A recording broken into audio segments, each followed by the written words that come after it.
안녕하세요. 너랑나랑 이서원입니다. 안녕하세요. 이근호입니다. 선생님, 사람은 타고나면서부터 자기중심적인 것 같아요. 자기중심적. 자기가 1순위인 것 같아요. 어느 날 영업사원 한 명이 상담을 왔어요. 그 사원이 하는 얘기가, 제가 집에서까지 영업을 해야 됩니까? 피곤해서 집에 왔는데 아내가 가만히 두지 않고 꼬치꼬치 무슨 일이 있었느냐 뭐 하면서 하는데, 고객한테 지쳐서 쉬고 싶은데 아내가 자꾸 물어싸니까 집에 와서까지 내가 영업을 해야 되는가, 그런 생각이 들어서 너무 힘들었다. 그러면서 이혼까지 생각을 하게 되는데, 이렇게 어떻게 하면 좋겠냐고 저한테 묻더라고요.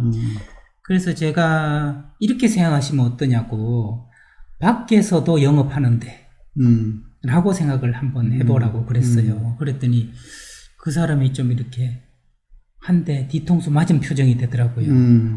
야, 그런 생각은 해보지도 못했는데. 그래서 저도 집에서 그런다고, 아빠 물 한 잔, 그럼 난 모르는 사람한테도 물 떠다 주는데, 그러면서 아들한테 떠다 준다고 그렇게 이야기를 했더니, 그분이 아유, 이건 전혀 생각해보지 못한 거라서 자꾸 그 말이 맴도네요. 밖에서도 영업하는데. 그런 생각이 들어요. 저는 그 이야기를 듣고 이런 생각이 들었죠. 집에 와서까지 영업해야 되나 하는 생각이 드는 건 두 가지가 있는데, 하나는 자기중심적이기 때문에 내 기준으로 생각하니까 집에 와서 좀 편히 쉬고 싶다, 그 마음이 앞서기도 한다. 두 번째로는 가족은 다 이해해주고 받아줘야 된다라고 생각하는 게 있어서 그런 게 아닌가 싶어서 한편 씁쓸하기도 하고, 또 그게 현실인 것 같기도 하고 그랬거든요. 그래서 선생님한테 여쭤보고 싶은 건 뭐냐면, 이런 말 있잖아요. 밖에서는 우리 남편 100점인데 집에 오면 빵점 그 같아. 이게 한두 집에서 일어나는 일이 아니고, 밖에서는 영업해도 집에 와서 영업 안 하고 싶어 하고, 이건 뭐 꼭 남편이라고만 그런 게 아니라 아내도 그런 것 같고요. 그런 거 보면 가족 간의 예의랄까, 이런 거 지키기가 쉽지 않다. 어떻게 생각하십니까? 가족이라고 하는 것은 네. 다른 사람보다 더 믿기 때문에 그런 거예요. 여기서 그냥 바로 답이 나오네요. 다른 사람보다 더 믿기 때문에. 그러니까 이제 네. 내가 밖에서 영업을 하고 오면 묻지 말고 잘 쉬도록 해주기를 바라는 거예요. 사실 밖에서 영업하고 들어오면 피곤하잖아요. 피곤하죠. 그러니까 좀 쉬고 싶단 말이에요. 맞아요. 교과서에도 나와 있어요. 가족의 기능이 뭐냐. 그 집에서 쉬는 기능도 휴식 기능이 중요한 기능으로. 중요한 기능이에요. 네. 근데 집에 와서까지 영업을 하라고 그러니까 피곤하잖아요. 네. 그러니까 지금 이서원 선생이 했다는 그 말도 참 좋아요. 자기가 감동했으니까. 네. 그렇지만은 감동 못할 사람은 어떤 반론을 제기할 수 있느냐 하면, 집신 장사가 집신 신고 다니는 거 봤느냐. 그러네요. 그럼 나는 어디서 언제 쉬란 말이냐. 그렇지. 하는 반론이 바로 나올 수 있네요. 네. 그러니까 제일 좋은 거는 직장에서 하는 일을 집에 가서는 완전히 잊어버려야 돼요. 그러네요. 코미디언이 집에 가서 더 안 웃겨도 되는 거지. 그럼 사람은 웃기지만 집에 가서 집에 가서까지. 그래. 예. 그러니까 집은 이제 그 옛날 사회학자들이 그 규정해 놓은 것 모양으로 네. 그런 휴식 기능과 오락적인 기능과 네. 이런 걸 충족해야지. 네. 그리고 더 깊이 생각을 해보면 우리가 나가서 그런 영업하는 게 왜 하겠어요? 그런 단란한 가족 생활을 하기 위해서 수단으로 직장을 갖는 것 아니에요. 그렇지요. 그래놓고 그 수단을 집에까지 와서 행사하라고 하니까 그게 힘들 것 아니에요. 네. 그러니까 자기도 그런 방법을 하면 되겠다. 이걸 깨달았으니까 좋은 상담자를 만난 거지. 네, 제가 어떻게 보면 좋은 내담자를 만났네요. 그렇죠. 서로 이제 그게 궁합이 맞은 거죠. 궁합이 맞은 거예요. 쌤 지금 무슨 말씀이세요? 제가 집에 가서까지 또 그걸 연장하라고요? 말도 안 되는 이걸 상담이라고 하세요. 이런 사람을 만났으면 제가 쌤한테 지금 얘기 꺼내지도 못하고 그랬을 나도 텐데. 부끄러운 고백을 하나 하자면 애들이 아프단 말이에요. 배가 네. 아프다고. 그게 내가 의사니까 이제 네. 아내는 당연히 나한테 이제 어떻게 할까 처방을 묻잖아요. 네. 그 밖에서 환자 보다가 집에 오고 피곤한데 그걸 물으면 뭐라고 대답을 해야 되겠어? 내가 성숙하지를 못하단 말이야. 어? 성숙하지 못하니까 기대됩니다. 약국에 가서 배 아프다 하면 약 줘 가고. 그게 의사 남편이 할 소리야. 그러니까 이제 의사가 할 소리가 아니지. 그러니까요. 그러면 이제 내가 또 합리화하기 위해서 무슨 말을 하냐면 그 약이 그 약이야. 이런단 말이에요. 그 다음에 이제 아유. 애들도 이런데 이제 뭐라고 하나 그 이명? 농양 같은 게 생겨요. 아. 보드락치 같은 게 나서. 예. 그럼 이걸 어떻게 또 치료를 해줘야 되잖아요. 병원에 데리고 가든지. 네네. 그럼 내가 약국에 가면 고약 사부처럼. 참. 그러면 이제 뭐 차라리 의사가 아니었으면 그러지. 아빠가. 아유. 기대하는 게 있는데 이제 기껏 고약 바르라고 그러니까. 아프기는 아프고 뭐 내일까지 참으려고 해도 그러고 하니까 이제 네. 고약을 갖다 붙인 거예요. 네. 그러니까 그 다음 날은 내가 이제 병원에 데리고 가야 되잖아. 네. 병원에 데리고 가가지고 그 소아과에 내가 갔더니 네. 소아과장이 이 고약 누구 붙였나? 내가 붙였다 소리는 못하고 엄청 혼났어. 네. 응? 의사 집안에 부적절한 처방을 이렇게. 그러니까 의사 집안에 네. 이제 고약이나 붙여가지고 오는 사람이 어디 있느냐 이거지. 네. 아, 선생님 그 말씀 들으니까 아까 그 영업사원의 애환, 예, 그 피곤함, 이게 그대로 전달이 돼요. 전달이 되고, 그 약이 그 약이야. 약국 가서 배 아프다 그러면 약 줄 거야. 내가 집에 와서까지 의사 노릇을 해야 되겠느냐 하는 마음이 또 있으신 거잖아요. 참 선생님은 에피소드처럼 그걸 들려주셨지만, 이런 거 있잖아요. 그러니까 궁금해지는 건 뭐냐 하면, 그러면 왜 그 도랑 치고 가재 잡고 하는 말이 있듯이 내가 집에 와서 휴식도 취하면서 가족들한테 사랑도 받으면서 이런 이명래 고약 같은 그런 꿀팁은 없을까요? 있겠어요, 뭐.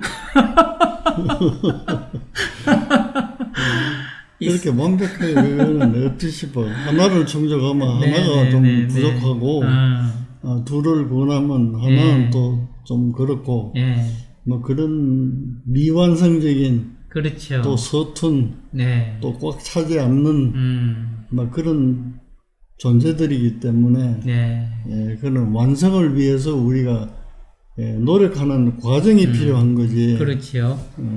그렇다고 해서 그런 완성된 어떤 점에 도달할 수 있다고는 생각을 해요. 네. 선생님이 일전에 이런 말씀 한번 해주셨어요. 몇 년 전에 부부가 싸우는 거는 부부가 싸우는 이유는 하나밖에 없다. 자기를 좀 알아달라고 하는 거다. 그 말씀을 하셨거든요. 저희 부부한테 많이 고약처럼 도움이 된 말씀이세요. 아, 저 사람이 나한테 저렇게 눈빛으로 뭘 하는 거는 결국은 자기 고생하는 거 알아달라고 하는 소리다. 애 키우고 뭐 살림하고 이러는 거 어려운 거 알아달라는 소리다. 그럼 나도 지금 아내한테 하는 얘기는 내가 바깥에서 돈 벌고 또 뭐 고생하는 거 알아달라는 소리다. 이걸 알고 나니까 저도 좀 측은한 마음이 들고요. 아내도 좀 측은한 마음이 들더라고요. 그러니까 이 원리를 알고 나니까 아내가 뭐라 그럴 때 마음속으로 계속 자기 알아달라고 저러는 거지. 자기 알아달라고 저러는 거지. 그래서 우리 마누라 그냥 나 만나서 몇 년은 더 늙었네? 뭐 이런 빈말도 좀 하고 그렇게 되는 것 같은데 이게 선생님 아까 그 답이 없겠지만 찾아나가는 기술이나 원리 중에 하나일까요? 자기 알아달라고 저러는 거다고 생각하는 게. 근데 이제 상대를 이해를 해야 될 것 같아요. 아하, 이해는 시시콜콜 영어를 했으니까 이렇게 이해하고 그런 뜻이 아니라 네네네. 근원적으로 사람이 갖고 있는 욕구가 뭘까 하는 걸 한번 생각을 해보세요. 아, 우리가 다 그 상담에서 배우는 얘기지만은 그 카렌 호나이라고 하는 여성 정신분석학자가 있잖아요. 네. 그 사람의 유명한 것 중에 하나가 인간이 갖고 있는 10가지 신경적인 니드가 있다는, 욕구가 있다는. 뉴로틱 니즈. 10. 예. 그 뭐 여러 가지가 있어요. 뭐 돈에 대한 거, 뭐 네네. 파워에 대한 거 말이지. 뭐 별거 다 있는데. 인간이 가진 모든 욕구를 결국 모으면 한 10가지 정도의 뉴로틱, 신경증적. 정상이라고 할 수는 없는데. 네네네. 그렇다고 해서 이게 뭐 또 생활하는데 불필요한 것도 아니고. 전혀 그거 한 것도 아니고. 관련 없는 것도 아니고. 그래서 뉴로틱이라는 말을 쓴 거예요. 네. 뉴로틱 니즈가 있는데 그 중에 제일 근본적인 게 뭐냐 하면은 인정받고자 하는 욕구. 아하. 사랑받고자 하는 욕구예요. 야, 10가지 중에 톱 1, 2가 인정 퍼스트. 그렇죠. 사랑받고 싶은 거 세컨드. 그렇죠. 오호. 그러니까 그게 부부싸움이라는 것도 알아달라 이거야. 네네네. 내 심정을 알아달라. 예. 인정해라. 인정해달라. 그 얘기잖아. 그리고 고생하는 나를 사랑해달라. 그렇지. 아하. 야, 카렌 호나이의 10가지 욕구에 대해서 갑자기 궁금한 마음이 생기네요. 그거는 스마트폰 찾아보면 즉시 나오겠네요. 그죠? 나오고. 이걸 듣고 스마트폰을 눌러서 찾는 분들이 열심히 계셔야 돼. 계셔요. 그 다음에 댓글에다가 찾아보니 10개 있습니다 하고 곧 올라오겠어요. 그죠? 아, 그렇게 하니까 제 눈이 환하게 밝아지는 느낌이 드네요. 누구나 받고 싶어 하는 것이 인정받고 싶어 한다. 사랑받고 싶어 한다. 이것은 어릴 때 사랑을 받건 안 받건 같다. 인정을 받건 안 받건 같다. 그런데 결핍되면 더 큰 게 생긴다. 네. 저는 선생님하고 이렇게 대담을 나누면서 얻어진 제 마음의 평화가 하나 있어요. 그건 뭐냐면, 지금 이렇게 사는 거 나쁘지 않네. 괜찮네. 이런 생각이 저한테 들어요. 아마 선생님을 자꾸 뵙게 되는 이유의 근원에는 내 삶에 대한 긍정, 나에 대한 인정, 뭐 이런 것들이 모르겠어요. 그걸 주제로 나눈 적은 없지만, 부산물처럼 저한테 제 마음속에서 있더라고요. 며칠 전에 선생님 제가 눈을 떴는데 이제 잠결인지 아니면 생신지 어떤 생각이 드냐면 나는 이미 원만하고 거의 완전하다. 내가 불행해지려면 더라는 말만 빼면 되겠다. 더라는 말만 빼면 되겠다. 아침에 이렇게 코로나 안 걸리고 눈 뜬 것도 좋고 그 다음에 아내가 잘 잤어요. 그래서 우리 선생님하고 결혼 약속했듯이 여보 그럼 사랑해 이렇게 얘기하는 것도 좋고 아들이 일어나서 아빠 사랑해 얘기하는 것도 좋고 아침 뭐 샌드위치하고 대충 먹는 것도 좋고 설거지하는 저도 좋고 여기다가 더 좋은 차, 더 좋은 집, 우리 아내가 더 많이 버는 거, 제가 더 뭔가 지위와 더 이 덧자만 빼니까 이 자체로도 너무 괜찮네 하는 느낌을 제가 가졌거든요. 성인 군자 같네. 그래요? 제가 뭘이라는 말만 빼면 되게 좋구나. 그걸 선생님한테 몇 번 들었던 그게 저한테 깨달음을 자극을 줬어요. 어떤 선생님 말씀이 저한테 마중물이 되고 자극이 됐냐면 저는 요즘 눈을 뜨면 감사하다고 살아있다는 것에 대해서. 그거는 맞는 말인데. 네네. 그 말이 이제 포장이 되면은 네. 그거는 성인 군자나 할 얘기지. 현실에서는 네네네. 그러니까 너무 이제 그런 명언들에만 우리가 집착을 해가지고 네. 그 프레임에 내가 들어가려고 애쓰지 말라 그 얘기야. 네. 사람은 세속적인 게 재미있는 것도 많아요. 그렇죠. 뭘 하나 더 얻으려고 하면서 그렇죠. 했을 때. 그러네요. 근데 아무튼 편하네요. 그 아무튼 편해요, 선생님. 그러면 됐지. 네, 이 편안한 것이 그러면서 문득 선생님 말씀들이 이렇게 하나씩 둘씩 떠오르는 것 중에 하나가 저는 자주 이 말씀을 드렸습니다만 세상에서 가장 대한민국에서 행복하게 사는 사람, 건강하게 사는 사람이 누구냐고 여쭤봤을 때 선생님께서 그 이대병원에 계실 때 간호조무사 하던 남자분들 뭐 7분인가 그 얘기 그분들이 더에 있어서 좀 덜 욕심냈던 분들이잖아요. 그죠? 네, 지금도 여전히 쌤한테 연락을 하고 나름대로 재밌게 산다는 것이 자기의 역량 한계 분수를 알고 안분지족이라고 그랬죠. 그렇죠. 편안하게 거기에 만족하고 사는데 그럼 이 질문을 저는 안 드릴 수가 없는데 너무 성인군자처럼 그 명언에 얽혀서 사는 것도 그거 잔재미를 다 놓치고 사는 거고 너무 세속에 들어가서 아등바등 하는 것도 사는 거고 뭔가 이럴 때는 쌤이 이전에 칭찬할 때는 칭찬하고 그다음에 꾸중할 때는 꾸중하는 것처럼 세속적일 때는 한없이 세속적이고 정말 성인군자처럼 지낼 때는 성인군자처럼 지내고 너무 극단으로 가지 마라 이야기일 텐데 예를 들어서 당장 아예 뭐 학비를 내야 되고 뭐 옷을 사줘야 되는데 내가 이 정도로도 괜찮아. 뭐 옷이 여러 벌 있으니까 나눠서 입으면 돼. 그러면 안에 속이 얼마나 터지겠어요. 그죠? 그럴 때는 제가 더 욕심을 내야 되는 거 아니겠어요? 이거 구분하기가 쉽지 않겠네요. 쉽지 않으니까 우리가 지금 이런 얘기도 하고 있는 거고 또 우리가 네. 그런 거를 쉽게 구분한 것처럼 이렇게 들릴지 모르지만은 네. 이제 그런 대답을 하고 하는 건데 네. 쉽지 않아요. 참 쉽지 않으니까 오직 하면 부처님이 뭐 생로병사를 평생도록 고민하면서 살았을까. 네. 쉽지 않으니까 선생님도 케이스 바이 케이스가 아니었을까 그렇지. 싶어요. 케이스 바이 케이스. 케이스 바이 케이스에서 나오는 게 지혜다. 이런 말씀을 한번 주셨거든요. 제가 최근에 그 KBS 라디오에서 지방 KBS 라디오에서 코로나 때문에 이제 직접 나가서 리포트 하는 방송이 없어진 거예요.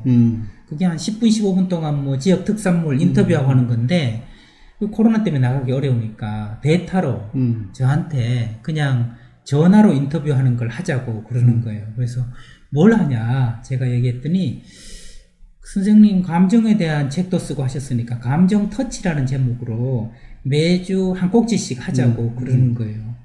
아 난감하네. 책은 썼지만 그래도 KBS, MBC 라디오면 공영 라디오고 많은 분들이 듣는데 그것도 정오에 가까운 시간에 청취율이 높은 시간에 하려니까 거절할까 말까. 근데 그때 선생님이 주신 말씀 그런 요구에 대해서 생각을 하다 보니 지혜가 생겼다. 그 명언에 제가 또 빠져들었네요. 그게 속았구만. 네, 속아가지고 하다 보니까요, 할 수 있겠더라고요. 그래서 매주 이런 걸 하니까, 매주 참 명언을 말씀해 주시네요. 뭐 이래요. 내가 처음부터 이걸 잘하던 사람이 아니라, 당신이 하라니까, 내가 어쩔 수 없이 해야 되니까, 쥐어 짤 수밖에 없어서 계속 생각하면서 이런 걸 만든다. 그런 생각이 들었거든요. 이것도 케이스 바이 케이스라고 할 수 있겠죠. 그렇죠. 예. 그 쥐어 짜다 보면 석가에 대해서도 안 쥐어 짜도 나오게 되잖아요. 술술술 안 지어져도 그런 것 같아요.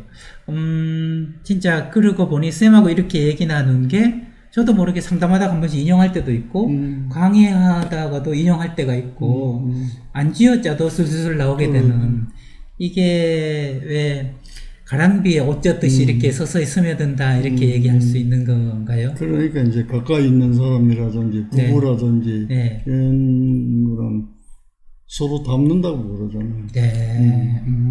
근데 정신과에서 이제 그런 독특한 용어가 하나 있어요. 예. 폴리아두라는 거. 폴리아두. 폴리아두. 네. 이건 뭐냐면 자매가 네. 엄마가 파라노이아게 말이지. 네.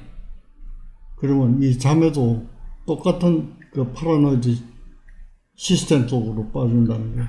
엄마가 편집증이면 이 자녀들도 똑같이 그 편집증적인 성향이 된다. 나도 그래, 모르게 담으면 보고 배우고 그럼 담는다. 가랑비에 옷이 젖어서 네네네네. 그래도 스님한테 잘 안 닮아지는 거 있어요. 응? 그러니까 정답은 모른다 뭐 이런 거는 안 닮아져. 그렇지만 다른 것들은 좀 더 이렇게 넓게 보고 근본적으로 봐야 된다. 그리고 너무 멋있고 이상적인 것만 하려고 하지 그렇죠. 말고 세속적일 때는 한없이 세속적이 돼야 되고 정말 그 선생님 그 낮에는 요조 숙녀처럼 살고 밤에는 창부처럼 살아야 된다 하시는 말씀 한번 한 적이 있잖아요. 그걸 보면 사람이 너무 고고하게 정말 말하자면 슈퍼 에고만 가지고 사는 것도 이게 참 문제인 것이고 너무 욕망만 가지고 사는 것도 문제인 것이고 늘 강조하시는 그 에고로서 균형을 잡는 게 참 중요해요. 어떨 때는 슈퍼 에고 쪽으로 가서 좀 도덕적 윤리적으로 살고 어떨 때는 한없이 즐겁게 살고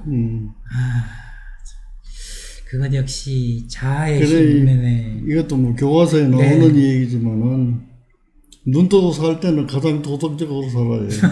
눈 감고 꿈꿀 때는 가장 비도덕적으로 살아요. 아하.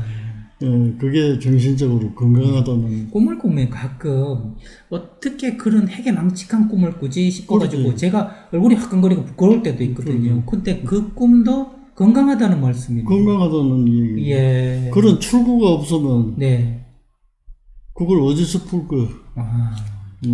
사람이라는 건 리듬이 있잖아요. 네네.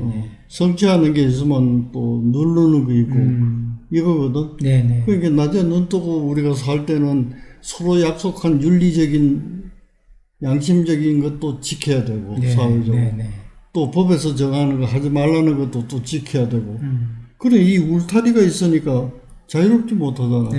하고 싶지만은 눌러야 될 게 많단 말이야. 눌러야 내가 사회인으로서 적합하게 살아갈 수가 있다. 그러나 욕구는 그렇지 않거든. 그 욕구는 밤에 꿈을 꿀 때 낮에 도덕적으로 이래 억압해놨던 거를 꿈속에서 비도덕적으로. 아하. 마음대로. 네 마음대로. 경계 없이. 그래서 뭐 말로 내가 할 수는 없지만은 온갖 뭐 폭력이든 성적인 것이든 뭐 마음대로. 우리가 도덕이라고 정해놓은 거든지 법으로 뭐 안 된다 하는 거든지 뭐든지 마음대로. 실제로 마음대로 꾸는데 제일 불건강한 사람이 뭐냐면 꿈을 도덕적으로 꾸는 사람. 그건 내 얘기가 아니고 이제 교과서에 그런 얘기가 나와요. 근데 그건 참 설득력이 있는 거예요. 설득력. 그러니까 사람이 참 놀기도 놀고 그다음에 근엄할 때는 근엄하고 그 밸런스 맞추는 게 참. 야. 그렇게 밸런스 맞추기는 어렵지만 우선 제일 쉬운 거는 눈 뜨고 있을 때는 도덕적으로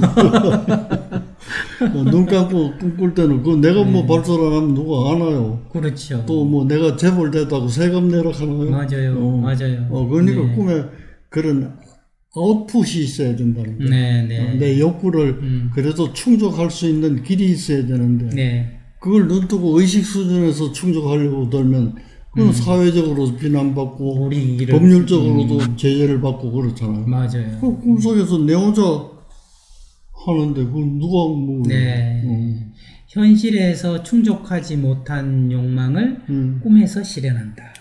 근데 그걸 또 작정하고 꿀 수가 없어요. 자연적으로 이게 일어나는 거지. 그런 해괴망측한 꿈이 아무 때나 꾸여지진 않더라고요. 생각도 못했던 어느 순간에. 의식 수준에서 내가 말은 안 했지만은 저 사람하고 그리워하고 평생 한 번만 봤으면 좋겠다. 그래도 꿈에 한 번도 못 꿔. 근데 저 사람 마음에 있었지만 겉으로는 표현할 수 없었는데 꿈에서 그 사람하고 진하게 만나가지고 사랑하고 뭐 이런 것도 꿈을 꾸기도 하고 그렇죠. 그럼요. 이제 그런 걸 너무 또 죄책감을 갖고 꾸는 사람이 있는데 그 사람이 이제 꿈도 도덕적으로 꾼다 이렇게 표현하는 거예요. 그렇게 되는 거군요. 내가 사실은 머리로는 그렇게 생각하지만 사실 마음속에는 이런 욕망이 있어서 꼬였구나 하고 해석을 할 수 있어야 되겠네. 그죠? 그리고 우리가 이제 생물학적으로 생각하면 우리가 다 비도덕적인 무의식을 갖고 있는 게 본능을. 네네네. 그러니까 같이 이렇게 어울려 살다 보니까 이거는 지켜야 되겠고 이것도 지켜야 되겠고 자꾸 이렇게 재단을 하다 보니까 네네네. 이 본능의 뭐라고 할까 영역이 자꾸 좁아지는 거예요. 네. 좁아지니까 이게 어디로 가야 되겠어? 그걸 못 참고 분출해버리면 형무소가 사회적으로 비난을 받더니 현실로 해버리면. 그러니까 이게 위축된 거지만은 네. 꿈속에서 이게 아웃풋이 돼가지고 막 네. 이게 아침에 일어나면 기분 좋은 꿈 꾼다. 그러나 꿈속에서 내가 뭐 재벌 됐다고 세무서에서 세무사 맞아요. 잘 나올 것도 그렇죠. 아니고 누가 뭐 부도덕한 네. 일 했다고 누가 비난할 것도 아니고 욕을 할 것도 아니고. 네, 마치 그래서는 선생님이 마음속으로 수없이 욕을 하셨지만 겉으로 안 하신 것처럼 그렇죠. 딱 그게 이해가 될 것 같은데, 그래서 아까 카렌 호나이의 뉴로틱 니즈가 10개라고 그러셨잖아요. 그 중에 우선순위가 인정과 사랑이고 사실 이것은 굉장히 본능적인 욕망, 욕구 아니겠어요. 여기서 성적인 욕구도 공격적인 것도 다 나올 텐데, 그것을 꿈으로 실현하든 마음속으로 실현하든 그게 1차 통로라면 그 다음으로 2차 통로는 바로 가까운 가족이 아닐까 싶어요. 그러니까 가장 믿으니까 집에서까지 영업해야 되느냐 하는 마음이 나오는 것 같고, 그러고 가족은 이제 내가 기대 이상으로 믿으니까 의지하고 믿으니까 저 사람이 능력이 있는지 없는지를 가리지 않고 적어도 이런 거는 받아줄 것이다 하는 이제 선입관을 갖는 것도 많아요. 저는 오늘 이렇게 결론을 내리고 싶어요, 선생님. 내가 가족에 믿고 의지하는 것처럼 우리 가족도 나를 믿고 의지한다 라고 생각하면 내가 저렇게 나를 믿고 의지하는 사람한테 어떻게 말하고 행동해야 될까, 그 생각도 굉장히 건강한 생각 아닐까 싶어요. 그러니까 내가 그 우리 스승한테 배울 때 그런 말을 내가 들은 적이 있어. 환자를 볼 때는 정상적인 사람인 것처럼 보라고 그랬어. 정상적인 사람은 환자 보듯이 봐라. 자, 그렇다면 그걸 실행을 한다면 집에 와서 가족은 다 환자지. 네. 환자는 케어를 받아야 되잖아. 그렇죠. 그럼 내가 케어를 주는 거예요. 네네네. 그럼 가족이 얼마나 좋아하겠어. 그렇죠, 그렇죠. 근데 환자는 그거 하나 때문에 인격이 전부 붕괴되는 게 아니거든요. 네네. 어느 한 부분이 환자란 말이에요. 어느 한 부분이. 네. 그 내가 의과대학에 있을 때 집단 치료를 하면서 금요일마다 금요음악회 하면서 아침에 내가 했어요. 네. 누가 피아노를 하나 기증해줘가지고 네네. 그걸 어떻게 활용할까 하다가 일주일에 한 번 금요음악회 이래가지고 밖에서 이제 초청을 해가지고 네네. 하는데 그날은 초청된 사람이 사정이 있어서 못 왔어. 못 왔는데 내가 그걸 어떻게든 진행을 해야 되니까. 그렇죠. 실습 나온 그 고등학생 중에 누가 피아노 칠 수 있는 사람 못 나가니까 제가 하겠습니다. 한 애가 나와서. 네. 그래서 이제 대타로 네네. 피아노를 치었다고. 난 이제 그 음에 대해서 잘 모르니까 잘 쳐서. 예. 그래서 이제 그걸 끝내고 환자를 위해서 쉐어링을 해서 네네네. 그때 내가 하나하나 이제 물어봐서 어떻게 했나. 소감. 그게 음악대학에 다니다가 지금 입원한 애가 있어. 네. 그 몇 번째 음이 틀렸다는 거야. 그래서 내가 깜짝 놀라가지고 그 학생 보고 그거 정말 틀렸나 그게 틀렸대. 네. 이 말을 내가 하는 뜻은 환자는 어떤 한 부분이 환자인 거지 전체가 아니란 말이야. 네네네. 그러니까 거기에 있는 건강하다고 생각하는 학생들이나 의사나 누구와 비교해도 그 음악대 학생이 음악에 대한 것은 탁월하다. 그러네요. 그러네요. 네. 그러면 선생님 이 말씀이 정말 깔끔한 말로 홈런이 되겠습니다. 가족을 환자처럼 대하고 그래. 예. 그러니까 환자라는 말이 좀 듣기 거북하겠지만 네. 예, 환자를 보살피듯이 대하고 그다음에 환자는 건강한 사람의 건강한 면을 보듯이 이 사람의 남아있는 자녀 건강한 기능들을 그리고 우리가 중심으로 건강한 사람을 이렇게 서로 소통을 할 때는 이런 거 정도는 다 알 거라고 생각하지만 네네네. 천만의 말씀. 아니다. 네. 건강한 가족 구성원 속에서 힘들어하는 부분, 아파하는 부분을 내가 보고 만지는 것이 그렇지. 중요하다. 그게 어렵대. 네. 어렵다. 예. 어려우니까 저하고 하는 우리가 자꾸 얘기는 얘기하는 거예요. 어려운 얘기밖에 안 해요. 실적으로 쉽지 않은 얘기. 그러나 알면 언젠가 한번 실천할 가능성이 도움이 있는 거. 되는. 예전에 소크라테스가 그랬지 않습니까? 무지의 악이 가장 크다. 지혜의 악보다. 왜냐? 무지의 악은 개선될 가능성이 없기 때문에. 그렇지. 실제로 실천하지 못한다 해도 쌤하고 제아가 나누는 이야기 속에서 알고 있다는 것만 해도 이미 선의 첫 단추는 끼었다. 저는 이렇게 생각을 하게 됩니다. 오늘도 이렇게 선의 첫 단추를 끼운 시간이었습니다. 지금까지 저는 이근후 선생님과 함께 너랑 나랑을 진행한 이성훈이었습니다. 다음 시간에 뵙겠습니다.